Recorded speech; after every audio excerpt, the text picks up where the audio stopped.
السلام عليكم ورحمة الله وبركاته. زي ما انتم شايفين كده، بسم الله الرحمن الرحيم. ادي مية بتغلي، لازم تكون مية بتغلي من ساعتها بتغلي. هنحط عليها هنا ملح، فلفل اسمر مطحون، كمون مطحون، ممكن 7 بهارات، اي بهارات انت بتحبيها. تمام. هنجيبه رغيف عادي، اي رغيف من السوق عندك، شامي بقى اي نوع اهو.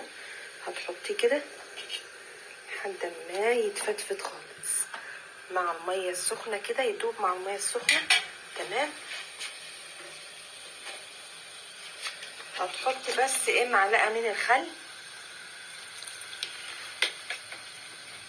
تغطي عليه ونسيبه. تعالوا بقى نشوفوا بقية المكونات بتاعتنا مع بعض كده. تمام خلاص. بقية المكونات يا جماعة عبارة عن بطاطس، ممكن مسلوق او تهرسيها، تمام، او مبشورة هنبشروها، او تقطعيها وتحط عليها لبن في الفود بروسيسور، او تقطعي حتت صغيره وتحط عليها لبن وتضربيها زي العصير. هنا شبت او كزبره او اي نوع. هنا طماطمايه، ممكن تحطي كاتشب بدل الطماطم او مايونيز. هنا بيكنج باودر او بيكربونات، ده نشا او دقيق. هنا معلقه من النشا. هنا بيضه. هنا علبه زبادي. علبة الزبادي ممكن تستبدليها زي ما قلت بلبن، وتطحني اللبن او تضربي اللبن مع البطاطس. في البطاطس يا جماعة ممكن تستبدليها. هنا اول ما طلع زي الاومليت اهو، اللي يشوف يقولوا مفيهوش بطاطس خالص. تعالوا نشوفوا الطريقة. بصوا يا جماعة، هنا ادي بشرنا البطاطس زي ما قلت. ممكن اللي انت تضربيها في الكبة بشوية لبن. ادي الكزبرة، حطيت هنا بس توم، شرايح من التوم قطعتها او هرستها. وهنا كنت حطي بصلة، توم، شبت، كزبرة.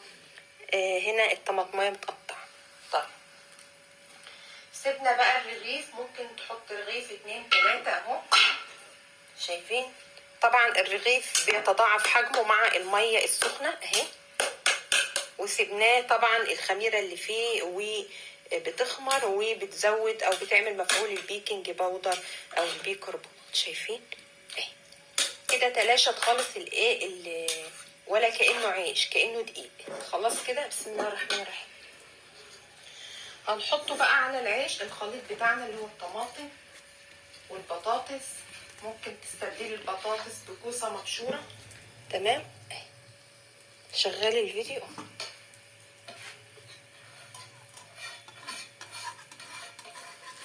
كده دي المكونات الجافة بتاعتنا كده. الخليط بتاعنا اهو، البطاطس مبشورة،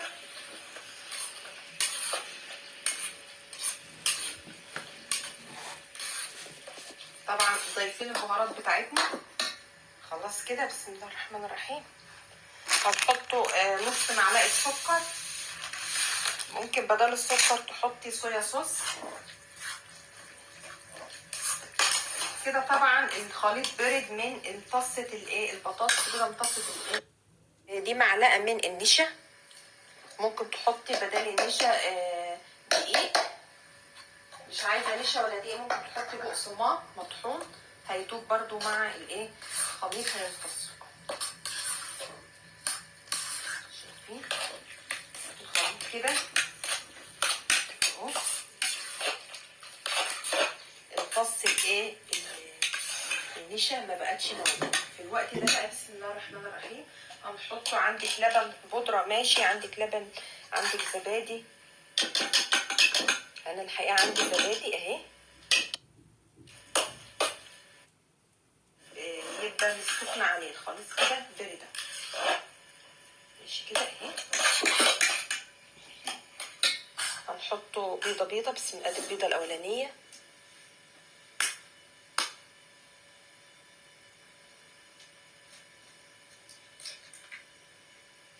زي ما قلت، بيض ماشي، لبن ماشي، لبن بودرة ماشي. و شايفين الخليط كده اهي بدأ يشرب من البيض.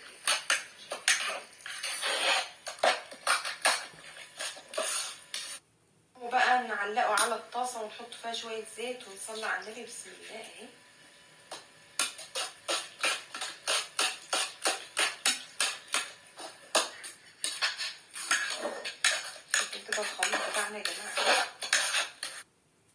هنستعمل بالكبشه كده الخليط ونشوف اهني صينيه ما بيلزقش فيها، بس لازم تكون سخنه جامد اهي زي الايه ما بنعمل القطايف بالظبط. بسم الله الرحمن الرحيم. طبعا يا جماعه انا بسخن الايه الطاسه لازم تكون سخنه، ما ينفعش تنزل على طاسه بارده لانها لسه يرتاح اهو. تمام كده. بسم الله. لا ناخد كبشه شغاله، ناخد كبشه. بسم الله. لازم تقلبيها يا طبعا جماعه، الخليط بيبقى ولا تقيل قوي ولا خفيف قوي زي الايه زي الكيكه كده. لازم تقلبيه الاول قبل ما تحطيه. ناخد كبشه كده.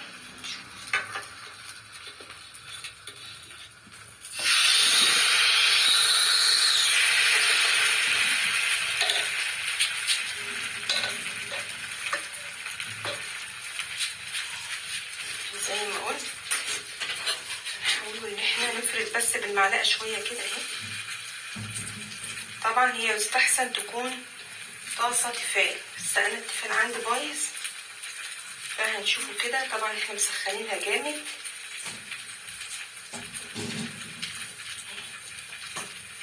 وما نستعجلش اللي احنا نقلب خالص، لسه بدري. دي برضو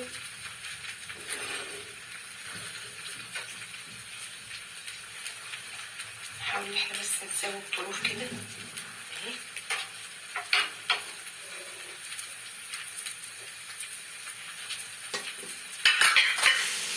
نشوف انهي واحده فيهم مش هتلزق. بسم الله والسلام على سيدنا محمد. دي بس حاسه ان عايزه شويه زيت.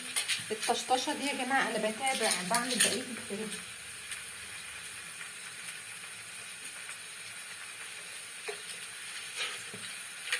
لازم طبعا ينزل على طاسه. هنتابع مع بعض 5 دقايق كده ونتابع. لو لقيناها بقى بتلزق هضطر اعملها في الفرن. تعالوا كده نشوفها من فوق. لو لقيناها بتلزق احنا مسخنين الطاسه جامد اهي. لو لقيناها بتلزق ان شاء الله ما تلزقش اهي. هضطر اعملها في الفرن. انا حبيت بس اجرب قدامكم لو هي طاسه مش تيفال يا ترى هتلزق ولا لا. تمام كده.